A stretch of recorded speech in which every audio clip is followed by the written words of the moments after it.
Hello, xin chào anh chị. Ngày hôm nay chúng ta lại gặp lại nhau. Và hôm nay chúng ta sẽ bàn vấn đề đó là phòng bệnh cho hồ cá koi khi chuyển sang mùa xuân hè. Thế thì mùa xuân hè thường vào cái thời điểm là từ tháng 2, tháng 3 hàng năm. Nhưng có những cái năm thì nó cũng rơi vào tầm tháng 3, tháng 4 thì bắt đầu là trời trở mùa. Đấy. Thế thì nó chuyển từ mùa xuân sang mùa hè. Thế thì lúc này thời tiết miền Bắc thì bắt đầu có những cái đợt nắng nóng, và miền Nam thì bắt đầu vào mùa mưa, và cả miền Bắc và miền Nam thì sẽ gặp những cái cơn mưa đầu mùa đầu tiên. Thế thì tâm lý của anh chị em phải luôn luôn nâng cao cái tinh thần phòng bệnh khi chuyển mùa. Một năm chúng ta cần chú ý 2 lần, đó là chuyển mùa đầu năm và chuyển mùa cuối năm. Đó, thì anh chị em cần chú ý, và cách đơn giản nhất đem lại cái hiệu quả cao và giảm tỷ lệ cá thất thoát trong hồ, đó là anh chị em cần phải có 5 bước để chúng ta có thể phòng bệnh. Thế thì chúng ta sẽ đi tìm hiểu kỹ từng bước một anh chị em nhé. Cái bước đầu tiên mà anh chị em cần chú ý đó là không đưa cá từ nhiều nguồn gộp vào một hồ. Tức là anh chị em không trộn cá cũ với cá mới, mà cần cách ly 1-2 tuần cho cá mới khi mới về trong cái thời điểm chuyển mùa này. Vì anh chị em chú ý là bây giờ hồ anh chị em đang ổn định, mà cái việc đầu xuân này ấy, bên Nhật thì họ rất nhiều cá đẹp và rẻ. Thế nên là rất nhiều anh chị em nổi hứng và thích là có thêm những cái em đẹp trong hồ của mình. Thế nên này anh chị em cần chú ý là mình không thả chung ngay vào trong hồ, trộn lẫn cá cũ với cá mới, mà anh chị em cần dưỡng cá riêng.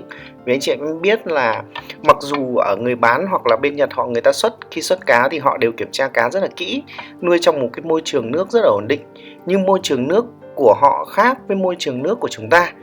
Khi về môi trường nước của chúng ta thì chưa chắc cái môi trường nước của chúng ta các chỉ số ví dụ như là nitrat, pH, KH vân vân nó đã ổn định bằng của họ. Thế nên khi về thì nó sẽ nảy sinh ra rất nhiều những cái khác lạ đối với con cá, và con cá sẽ bị stress, và nó sẽ dẫn tới việc là nó sẽ phát sinh một số bệnh. Đó. Thế nên là chúng ta không nên thả chung cá cũ với cá mới, mà khi cá mới về anh chị em cần cách ly và dưỡng trong cái hồ riêng trong vòng từ 10 đến 14 ngày, chắc là tầm 1 đến 2 tuần đó, cho nó ổn định xong xuôi. Và khi qua cái thời điểm chuyển mùa này thì anh chị em với tái hòa đàn anh chị em nhé. Cái trường hợp thứ hai anh chị em cần chú ý đó là anh chị em phải cần kiểm soát được cái môi trường hồ tại nhà cho nó thật ổn định. Đó. Thế thì có rất là nhiều anh chị em không đủ cái điều kiện có một cái hệ thống drum hay là có một cái hệ thống lọc nó đạt chuẩn. Hầu như khi mà Long nói chuyện thì có rất là nhiều anh chị em cái hồ nó không có hệ thống lọc nó đảm bảo. Thế nên thì cái việc kiểm soát bộ lọc cũng như là kiểm soát môi trường hồ nó trở nên nó khó khăn hơn với những cái hồ chuyên nghiệp. Đấy. Thế thì anh chị em cần khắc phục bằng cách đó là mình thay nước thường xuyên. Một tuần mình thay nước một lần đi, và sau đó thì mình vệ sinh định kỳ 1 tháng một lần. Rồi mình có thể nuôi cá ít hơn, hoặc là mình khi mà cho ăn thì cho ăn lượng thức ăn nó ít hơn, và chăm chỉ thay nước, tạt vitamin C và khoáng để cho cá nó tăng cường lên cái sức đề kháng, cũng như là cái hệ miễn dịch của nó được đảm bảo thì nó sẽ ok hơn.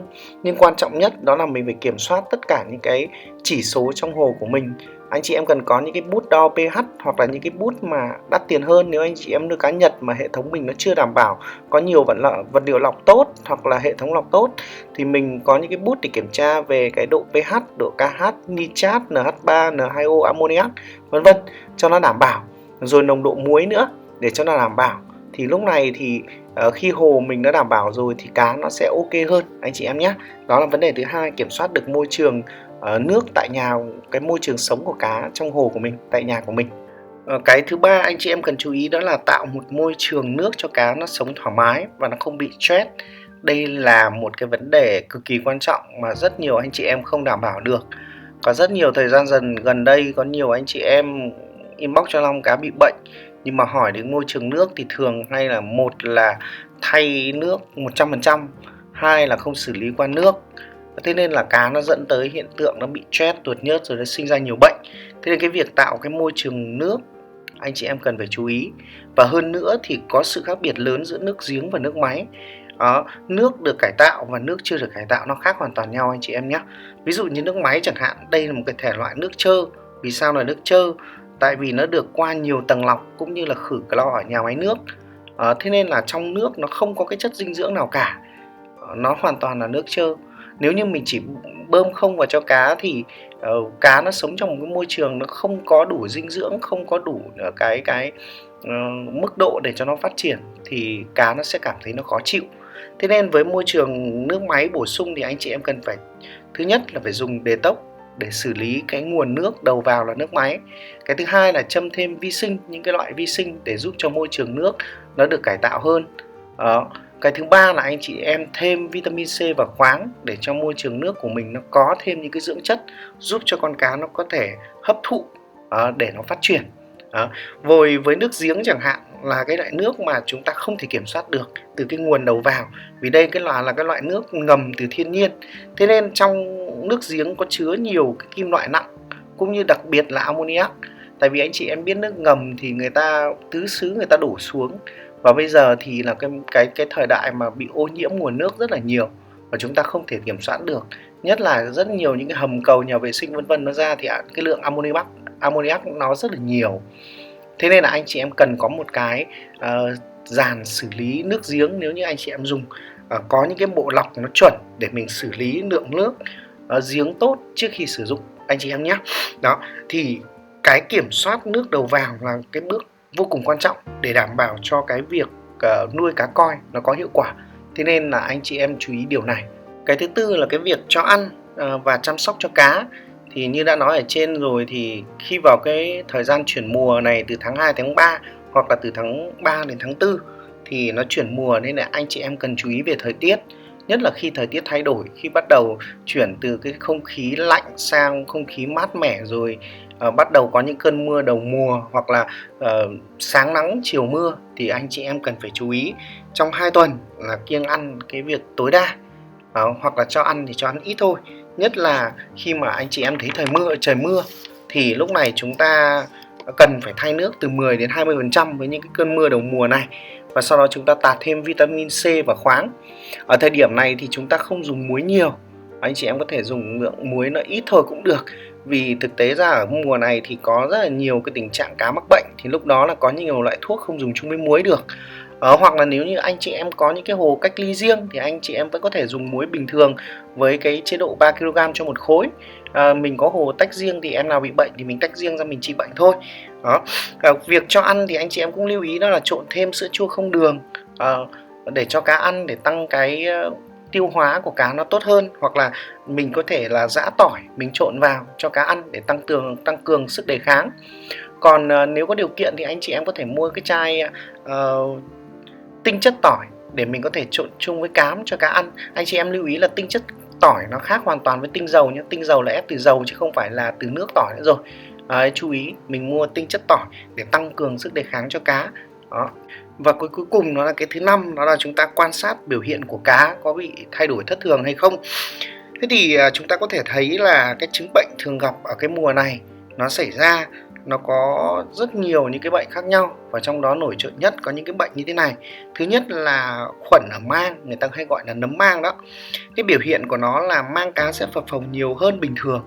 Anh chị em cứ quan sát thấy cá mà đứng im mà hay chúi đầu vào cái sục oxy ấy, và xem mang cá nó phập phồng nhiều ấy, thì có thể là đang bị dấu hiệu của nấm mang. Và sau đó chúng ta có thể bắt cá lên để kiểm tra xem mang có đổi màu hay không, có nhợt nhạt hay không, có đứt sợi hay không, có bị đốm trắng hay không, hay cái nhớt trắng hay không. Thì đó là biểu hiện của nấm mang. Lúc này thì chúng ta có thể dùng những cái sản phẩm về thuốc trị nấm mang và kèm chung với thuốc tím để chúng ta đánh khử khuẩn cho hồ. Cái bệnh thứ hai đó là ký sinh trùng đơn bào. Đây là những cái bệnh mà thường gặp nhất ở cái mùa này. Thì biểu hiện của nó là con cá hay bị bầm đỏ, bị lột da, bị tuột màu, da nó sùi lên, nó thô ráp, và nó hay bị cạ liếc rất là nhiều. Lúc này thì chúng ta dùng những cái sản phẩm như là CX247 để đánh vào hồ, và cái này thì không dùng chung với muối anh chị em nhé. Thứ hai là chúng ta có thể trộn cho cá ăn với gelatin, đây là loại kháng sinh dành riêng cho cá, để giúp cho cá nó khỏi từ bên trong, nó đẩy bệnh ra khỏi những cái đường ruột của cá. Rồi thứ ba đó là cá nó bị sán ký sinh trùng như là trùng bỏ neo, giận nước vân vân. Thì lúc này chúng ta dùng những cái thể loại như là thuốc tím hay chloramin T để chúng ta đánh, để diệt những cái loại ký sinh này, hay có những cái loại thuốc để đánh cho những cái bệnh này thì anh chị em cũng có thể dùng. Ok, thì đây là những cái chia sẻ với anh chị em khi mà bắt đầu chuyển mùa, nhất là một cái mùa xuân hè này, chúng ta cần phải phòng chống hồ như thế nào. Và tất nhiên là với những anh chị em nuôi chuyên nghiệp thì người ta đã xác định rõ trước ở cái thời điểm giao mùa trong năm, và người ta đã đánh khử khuẩn trước cho hồ của người ta rồi. Thế nên cái tỷ lệ nhiễm bệnh hoặc mắc bệnh ở hồ cá nó sẽ giảm đi rất là nhiều. Nếu anh chị em cũng nắm bắt được cái thời điểm mà trước cái thời điểm chuyển mùa để mình đánh khử khuẩn cho hồ, thì điều đó rất là tốt cho hồ của anh em. Nhất là sau những cái cơn mưa đầu mùa hoặc là chuyển vào đông, chúng ta xử lý hồ nó tốt, thì khi vào mùa, trong vòng 1-2 tuần khi bắt đầu chuyển mùa ấy, thì cá của anh chị em nó sẽ ít bị mắc bệnh hơn.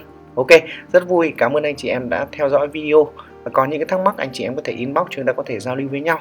Anh chị em hãy like, đăng ký kênh để ủng hộ cho Long ra nhiều video chia sẻ tới anh chị em nó tốt hơn nữa. Xin chào và hẹn gặp lại những video lần sau.